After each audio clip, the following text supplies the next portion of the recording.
నిర్మల్ కాన్వెంట్ అనేది ఒక tender love story. Very heart టచింగ్గా ఉంటే కాకుండా వెరీ ఎడ్యుకేటివ్గా ఉంది. సో ఇది ఒక ఎడ్యుకేటివ్ లవ్ స్టోరీగా నేను అనుకుంటున్నాను ఇది. అండ్ స్టార్టింగ్ మామూలుగా స్టార్ట్ అయినా, చెప్పాలంటే 1 నుంచి స్టార్ట్ అయినా టువర్డ్స్ ఫినిషింగ్ ఇది 100% గడిపోయింది. ఎస్పెషలీ నాగార్జున గారు ఎంటర్ అయిన దగ్గర నుంచి ఇంకా అది పీక్ వెళ్ళిపోయింది. నేనైతే మాత్రం ఆద్యంతం చాలా బాగా ఎంజాయ్ చేశాను.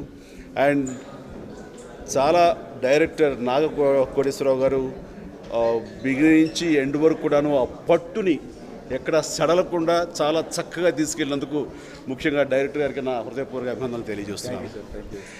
అండ్ ఇలాంటి లవ్ స్టోరీని ఎంకరేజ్ చేస్తూ అటు నాగార్జున గారు నా మిత్రుడు తను ముందుకు రావటం, అలాగే దీని వెనకాల నిర్మాణ సారథ్యం వహించినటువంటి నిమ్మగడ్డ ప్రసాద్ గారు కూడాను ఇలాంటి సినిమాకి వెన్నుదన్నుగా ఉండటం అనేది నిజంగా మనస్ఫూర్తిగా అభినందించాలి. ఎందుకంటే అలాంటి వాళ్ళు ముందుకు వచ్చినప్పుడే ఇలాంటి సబ్జెక్ట్స్ ఇలాంటి ప్రజల్లోకి వెళ్తాయి, ప్రేక్షకులు ఆదరణ పొందుతుంది అంటాం, ఎలాంటి సందేహం లేదు.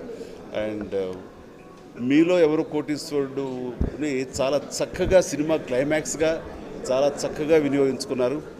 ఆ రకంగా అంత ఇంట్రెస్ట్ సస్టైన్ చేయగలిగింది. నాకైతే మాత్రం చాలా బాగా నచ్చింది సినిమా. అండ్ హీరోయిన్ పాప పేరు విన్నారు, శ్రేయ. తను చిన్నప్పుడు నాతోటి జై చిరంజీవి సినిమాలో నా మేనకోడలుగా యాక్ట్ చేస్తుంది. ఇప్పుడు చూస్తే కనుక వాళ్ళందరూ హీరోయిన్స్ అయిపోయి చాలా చక్కగా చేయడం జరిగింది. It's very interesting. ఇక లాస్ట్ బట్ నాట్ లీస్ట్ వీడు రోషన్, నా తమ్ముడు శ్రీకాంత్ ముద్దుల కొడుకు. అండ్ నాకు చిన్నప్పటి నుంచి కూడాను తెలిసినటువంటి బిడ్డ. చెప్పాలంటే కనుక నాకు రామ్ చరణ్ ఎట్లాగో, మా ఇంట్లో ఇతర నా మేనల్లులు వాళ్ళు ఎట్లాగో, అదేవిధంగా మరొక బిడ్డ రోషన్. అండ్ రోషన్ని నేను వాడు పుట్టిన దగ్గర నుంచి ఎరుగుదును, తను ముందు నుంచి నేను అబ్జర్వ్ చేస్తూనే ఉన్నాను. చేస్తుంటే he has to become hero, he bound to be A hero అని అనిపిస్తుంది. హీ ఈజ్ ఒక హీరో మెటీరియల్. కాబట్టి ఈ రోజున రోషన్కి ప్రత్యేకించి ఈ సినిమా చాలా హెల్ప్ అవుతుందని, రోషన్ భవిష్యత్తులో ఒక మంచి హీరోగా రూపాంతరం చెందడానికి ఈ సినిమా అన్ని విధాలుగా ఉపయోగపడుతుందని మనస్ఫూర్తిగా నేను ఆశిస్తున్నాను, ఆశపడుతున్నాను. అది నెరవేరుతుందని నేను భావిస్తున్నాను. అండ్ ముఖ్యంగా ఈ రోజున సినిమా అయిపోయిన తర్వాత మా తమ్ముడు శ్రీకాంత్ అండ్ అమ్మాయి ఊహలో వాళ్ళ ఆనందం, వాళ్ళ కళ్ళలో ఆనందం చూస్తుంటే కనుక చాలా చాలా సంతోషం వేసింది. మొత్తం విజయం అంతా వాళ్ళిద్దరి కళ్ళలోనే ఉంది, వాళ్ళ కొడుకు ద్వారా చూసుకుంటూ.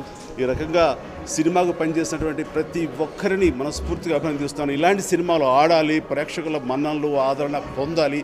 అలాంటప్పుడు ఈ పరిశ్రమలో ఇలాంటి ఫ్రెష్ సబ్జెక్ట్స్ మరిన్ని రావడానికి దోహదపడుతుంది. మనస్ఫూర్తిగా చిత్రంలో పనిచేసిన ప్రతి ఒక్కరిని నేను అభినందిస్తున్నాను. అండ్ ఈ సినిమా ప్రేక్షకుల మన్నన పొందుతున్నట్లు ఎలాంటి సందేహం లేదు. I wish all the best. Good luck నాన్న, గుడ్ లక్ మా. రైట్ అండి, థ్యాంక్ యూ వెరీ మచ్. ఏండి ఏంటి నచ్చిందా వీడియో? మరి నచ్చితే అలా చూస్తారే, కొంచెం సబ్స్క్రైబ్ చేసుకోవచ్చు కదా, ఒక లైక్ కూడా కొట్టండి మరి.